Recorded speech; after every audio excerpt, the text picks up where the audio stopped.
আসসালামু আলাইকুম রহমতুল্লাহ বরকাত। আগামী ২৬ রমজান ১৪৪৬ হিজরি, ১৩ই চৈত্র ১৪৩১ বঙ্গাব্দ, ২৭ মার্চ ২০২৫ তারিখ বৃহস্পতিবার দিবাগত রাতে পবিত্র লাইলাতুল কদর উদযাপিত হবে ইনশাআল্লাহ।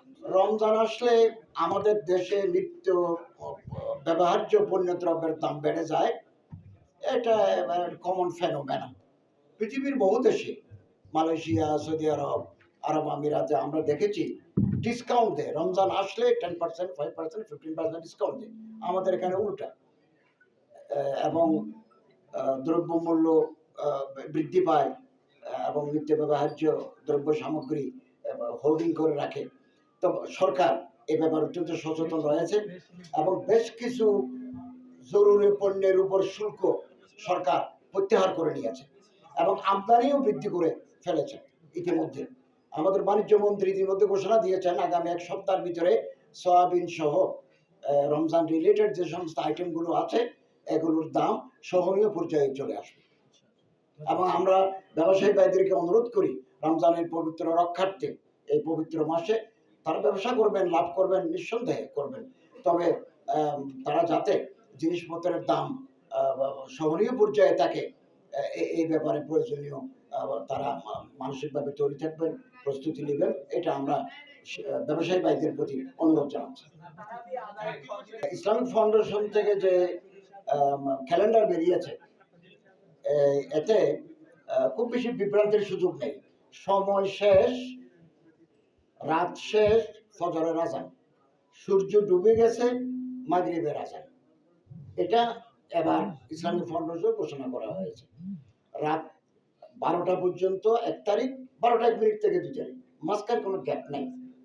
এটাই অনুসৃত হয়েছে, এটা অনুসরণ করা হয়েছে। তবে আমাদের দেশে আলেমদের একটা মতামত হচ্ছে সতর্কতামূলক 2-3 মিনিট রাখা প্রয়োজন, যাতে মানুষ ঠিকমতো ইফতার করতে পারে, ঠিকমতো সেহরি করতে পারে।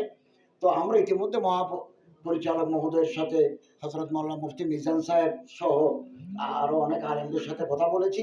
আমরা যত তাড়াতাড়ি সম্ভব এই বিষয়ে চাঁদা কমিটির সাথে আরও ইসলামিক স্কলার, আরও মুফতি সাহেবদেরকে সমন্বিত করে এইটার উপরে আমরা আরেকবার একাডেমিক আলোচনা করব এবং যে সিদ্ধান্ত আসবে সেটাই আমরা পরবর্তী সময়ে অনুসরণ করব।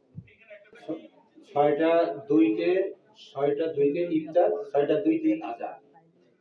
ইফতার আর আজানের জন্য আলাদা সময় মাগরিবে নেই।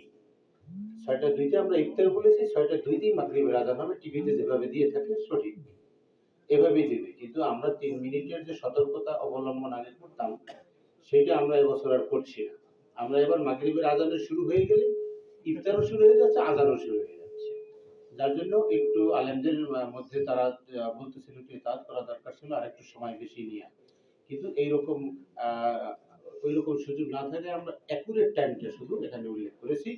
যদি কেউ সতর্কতা অবলম্বন করতে চায়, কেউ কোনো ব্যক্তি, সেটা সেই ব্যক্তির ব্যাপার, সে করলে করতে পারে, কিন্তু মেইন টাইম হচ্ছে আমরা যেটা উল্লেখ করেছি সেটাই হলো মাগরিবের সময় এবং সেটাই হচ্ছে আপনার ইফতারের সময়।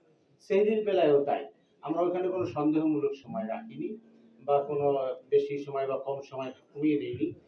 যেখানে সেহরির টাইম শেষ, সাথে সাথে ফজরের আজান হয়ে যাবে। তবে কেউ কোনো মসজিদ যদি মনে করে 5 মিনিট আগে সতর্কতামূলক বাণী দিতে পারে যে এই সেহরির আর মাত্র 5 মিনিট বাকি আছে, কিন্তু এই 5 মিনিট পরে আরো 3 মিনিট সময় অতিক্রম করে যখন আজানটা দেওয়া হয় তখন অনেকে মনে করে আজান না হওয়া পর্যন্ত খেতেই থাকে। এরকম কিছু সমস্যা দেখা দেয়। সেই জন্য আমরা এবছর আর ওই সতর্কতামূলক 3 মিনিট সময় রাখিনি।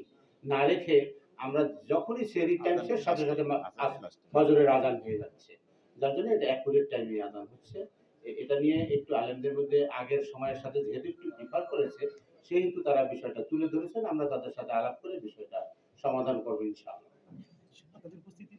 আপনাদের সকলের উপস্থিতির জন্য আপনাদের সবাইকে ধন্যবাদ। ধন্যবাদ সবাইকে।